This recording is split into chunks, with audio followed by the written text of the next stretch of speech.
Deuxième ici Shadow pour la suite donc de notre live construction sur le modèle de Poe X-Wing Fighter, du X-Wing de Poe, donc du chasseur X-Wing de Poe. Je vais y arriver, donc Poe Dameron, qui est un des 3 personnages principaux du film Star Wars 7, qui est un pilote de la Résistance et de la République, tout ça, blablabla, on connaît le pitch. Et donc, on a construit, parce que vous avez vu ce que j'ai bougé, et cette structure donc du X-Wing en lui-même. Et donc, on va prendre le sachet d'œufs.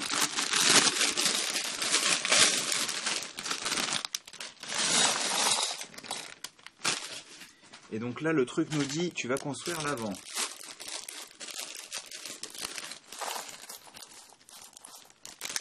Ça va pas d'être très foufou, je pense pas que ce soit la partie la plus compliquée. Mais bref. Attendez, je me pousse un petit peu en avant, je mets le modèle là. Je me rapproche du display et donc c'est parti. Alors est-ce que je me mettrais pas comme ça plutôt? Attendez, excusez-moi, on va faire un petit réglage de caméra. Voilà. On va s'écarter un petit peu. Faire un focus. Voilà, un petit peu plus de couleur, c'est mieux. Et on commence avec... Je vais pousser les briques là, ce sera plus naturel pour moi. Et comme ça, vous avez le modèle bien devant les yeux. Et on commence donc avec ces petites pièces striées. Et donc, on les place à l'horizontale, enfin en tous les cas avec le côté horizontal des stries vers l'extérieur, donc la partie visible. Puis, on n'oublie surtout pas... notre petite pièce de snot qui est ici et qu'on va placer à ce niveau là, voilà, comme ceci. Donc je suis un peu étonné. Oh, d'accord.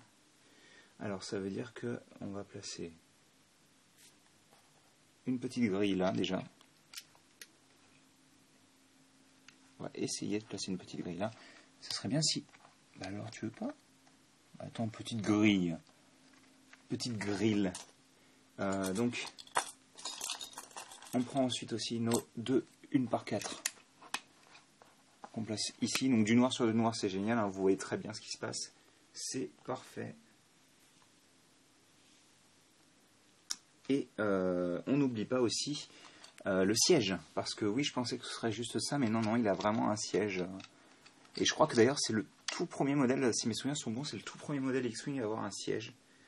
Ce qui est quand même pas négligeable, hein. Ça fait depuis maintenant 17 ans qu'on a du Star Wars et pourtant il continue de nous sortir des modèles de véhicules sans siège ou avec des pièces enfin un siège construit quoi. Et donc on va placer ensuite une petite pièce jaune comme ceci, donc ce sera sûrement pour accrocher le levier.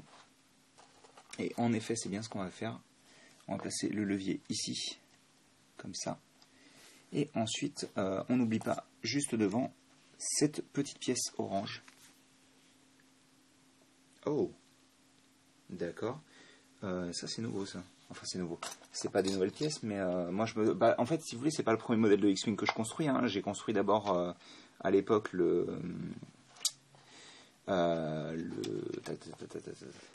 X-Wing de 2004 sur Dagobah avec la petite hutte de Yoda qui était vachement sympathique d'ailleurs. Et je l'ai toujours, il est toujours monté. Là, ça aurait été bien, mais je l'amènerai peut-être pour une comparaison, même si je pense que les deux ne tiendront pas sur la boîte à lumière. Donc on a ça, et ensuite... Ok, c'est un peu spécial, mais ok. On vient prendre... Alors, on vient prendre... cette pièce là qu'on vient placer ici. D'ailleurs c'est marrant, mais une pièce comme ça en Lego que j'ai commandé sur Bricklink en bleu, c'est complètement fissuré à ce niveau là et il y avait quelque chose qui clochait avec ces pièces. C'était bien du Lego, hein, c'était juste une pièce très vieille vu qu'on voyait que le bleu était différent du bleu habituel de chez Lego, et donc bon bah tout s'est bien passé, le mec m'en a renvoyé une, mais bon, pour la petite anecdote, voilà, j'ai déjà eu cette pièce qui a cassé chez moi. Et j'étais assez étonné parce que pour moi c'était une pièce qui avait une rigidité assez impressionnante. Même quand j'étais gosse, enfin je veux dire, bon bien sûr je m'amusais pas à casser mes pièces, mais c'est vrai que j'ai toujours remarqué que la connexion était vraiment très solide. Donc bon, je suppose qu'il doit y avoir beaucoup d'efforts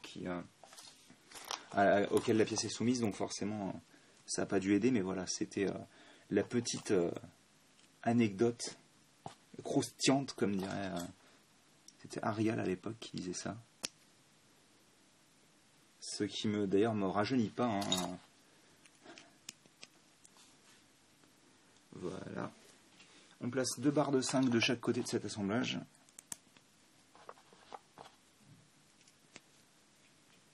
Voilà. Ensuite, sur les 2 trous circulaires extérieurs, on place des petites pièces avec un tenon qui dépasse. Et de l'autre côté, on place une pièce circulaire, une barre de 2 circulaire, excusez-moi. Hop, je pousse un peu des trucs. Et ça, on vient le mettre là-dedans. On vient essayer de le mettre là-dedans. Voilà. Donc on a ça. On a une énorme barre comme ceci. Et donc, une fois qu'on a fait ça... ok, d'accord. On prend une grande barre, donc ça doit être une 2 par 10, ouais, c'est ça. Une 1 par 10, pardon. On vient placer donc des pièces comme ceci dessus. Et ça, on vient l'attacher ici. C'est super spécial, hein. Ensuite, on vient prendre une 1 par 3. Une 2 par 3, je ne sais plus compter. C'est assez effrayant. Hein. Comme ceci. Puis, on vient prendre c'est des 1 par 6, je dirais. Non, c'est du 8. C'est du 8. Voilà, comme ça. Puis, on vient rajouter du orange. Donc du orange esthétique, là, pour le coup. Hein. Ça, je pense que c'est censé être visible. Puis, oh! Ok. Parce que oui, le X-Wing de base utilisait une technique assez similaire, mais là, pour le coup, c'est genre... c'est la même technique qu'en 2004, mais genre carrément raffinée, quoi. Donc on place ça comme ça. Là, à l'avant, on vient placer 2 pièces comme ceci. Similaire, hein, ça ne veut pas dire qu'elle était identique, la technique, parce qu'elle était complètement... Enfin, la base était similaire, mais le truc n'était pas fait pareil. Hein. Donc là, on place vraiment du orange. On a ça comme ça. Puis, on vient placer d'autres charnières. Donc cette fois-ci, dans ce sens-là.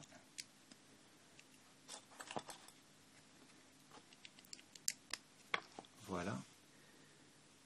Et, oh, d'accord. On prend ces grandes plaques, donc il doit être du 14, je pense, cette fois-ci. 4, 12, non, ça doit être du 12. Ouais, du 12. Donc on a ceci. Hop là, on a ça, on le fait x2. C'est pas le pire x2 du monde, mais bon. Hop. Et hop là, je renverse tout. Donc ça, on vient le placer sur les charnières. Donc on a ce grand assemblage. On vient placer 2 autres charnières. Elles sont vachement loose, leurs charnières là. C'est bizarre parce que cette pièce-là de base est plutôt, a plutôt de la friction. Enfin, la pièce version récente entre guillemets des années 2000, quoi, elle avait de la friction, mais là c'est bizarre, elle bouge vraiment beaucoup. Alors certes, il y a pas mal de choses attachées dessus, mais quand même quoi. Ce sont pas les bonnes plaques. Oh, d'accord. Si c'est bien les bonnes plaques, sauf que je pensais pas les attacher comme ça. C'est pas grave, on va le rassembler après. Faut juste que j'arrête de faire des bêtises. Hop. Et hop. Et donc on a cette espèce de grand V, vous allez comprendre après. Ok, donc une fois qu'on a ça, on vient ici prendre une pièce orange, une pièce noire et une autre pièce noire là. Et là on fait la même chose, sauf qu'au lieu d'avoir une pièce orange, en fait on a une petite grille argentée. Comme ça. Et comme ça. Une fois qu'on a ça, on retourne. On va prendre d'autres plaques pour solidifier l'ensemble. Voilà. Et ensuite, oh ça va être joli ça. On vient prendre cet ensemble-là qu'on glisse à travers la barre de 5, comme vous pouvez le voir. Et on vient ensuite attacher les plaques de cette manière-là. Il y a Toenica, donc, que vous voyez parler sur YouTube sous le pseudo de Hero Apocalypse, qui vient de me souhaiter bonne fête. Donc je le souhaite en direct, bonne fête mon petit Val. Et donc on a ça, et ça rend, la courbure rend vraiment bien, et je suis assez impressionné pour le moment, ça rend vraiment très très bien. Une fois qu'on a fait ça, alors je n'oublie rien, c'est bon, ça c'était juste les instructions pour comment l'assembler. Ensuite, on reprend cette partie du modèle avec une grande 2x4 et deux pièces plus petites 2x2 en coin. Enfin, en tous les cas, pour le moment, ce qu'on fait, j'aime beaucoup. Hein. La manière dont les techniques sont employées pour pouvoir pour faire ce qu'ils sont en train de faire, c'est vraiment cool. Hein. Comme ça. Puis, hop, une pièce à clip, comme ça. Comme ça. Et ensuite, comme ça. Voilà. Une fois qu'on a fait ça, on passe à cette partie-là. Hop, et une fois qu'on a fait ça, alors attendez, je suis en train de massacrer un truc hors écran, c'est génial. Hop, bouge pas toi, voilà. Et il nous faut aussi, pour mettre à niveau cette partie-là et cette partie-là, cette pièce-là. Alors on va faire un petit peu plus de structure, il sera visible je pense. Alors non, déjà, avant ça, on vient prendre des pièces avec du snot, donc des tenons sur les côtés. Donc snot, je rappelle, pour ceux qui ne connaîtraient pas, ça veut dire studs not on top. Studs en anglais, c'est tenons. Donc c'est les parties circulaires que vous avez au-dessus des briques. Voilà. Donc not on top, studs not on top, ça veut dire tenons pas sur le dessus. Ça, je devrais préciser pour ceux qui ne sont pas forcément versés dans l'anglicisme. Une fois qu'on a fait ça, on tourne la page déjà, premièrement, ce serait pas mal. Mais une fois qu'on a fait ça, déjà, on vient prendre cette pièce, à nouveau, en 2 exemplaires. On vient prendre aussi cette pièce en rouge. Et là, on vient boucher ici, ce trou. Voilà. Donc ça, c'est bien, c'est joli, c'est beau. Et je pense que... Non, ce n'est pas tout. On a aussi, pour mettre à niveau à l'arrière, des petites plates, 1x2 orange. Et c'est très joli jusqu'à présent. Et on va pousser ça quelques secondes pour partir sur un petit modèle intermédiaire, en commençant par cette pièce-là, sur laquelle on va placer donc ces 2 pièces, ces 2 briques 1x2 avec un trou cruciforme. Ensuite, on met à niveau avec cette grande pièce-là et 2 plates, de cette manière-là. Puis, on vient prendre une pièce blanche qu'on vient placer ici, probablement une pièce de structure qu'on ne verra pas. Une pièce plaque comme ceci, et ensuite on referme avec ça. Et ça, on vient l'assembler, vous vous en doutez, à cet endroit-là, comme ceci. Et c'est plutôt joli, hein, parce que moi je me souviens qu'à l'époque ça faisait pas 3 d'épaisseur cette partie-là, et donc c'est vrai que le nez du X-Wing était un tout petit peu particulier quand même. Bref, on continue avec cette pièce-là, et vous allez comprendre tout de suite ce qui va se passer. Là, on a 4 tenons, d'accord? Là, on a un tenon qui est situé au centre et qui est décalé. On va utiliser le trou comme ceci, donc le trou circulaire qui est là, et les 4 tenons de bas, et on va assembler le tout, et ça maintient en fait le nez attaché au reste. C'est une sorte de loquet. De loquet de sécurité, c'est très bien pensé. On a ça ensuite pour rajouter le orange, et ça pour rajouter la forme du véhicule, tout simplement. Et donc, une fois qu'on a fait ça, on a encore quelques pièces avant de terminer. Hop, on retourne le modèle, et on vient assembler une pièce ici,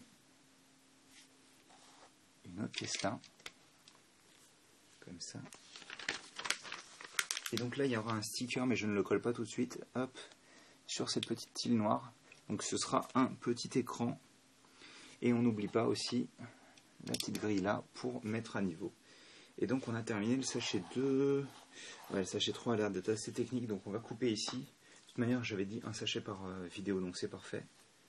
Et donc on va s'arrêter là pour cette vidéo. Je vais vous faire, hop là, un plan d'ensemble du X-Wing jusqu'à présent. Voilà, donc on a principalement bossé sur le nez du X-Wing, hein, clairement. Voilà.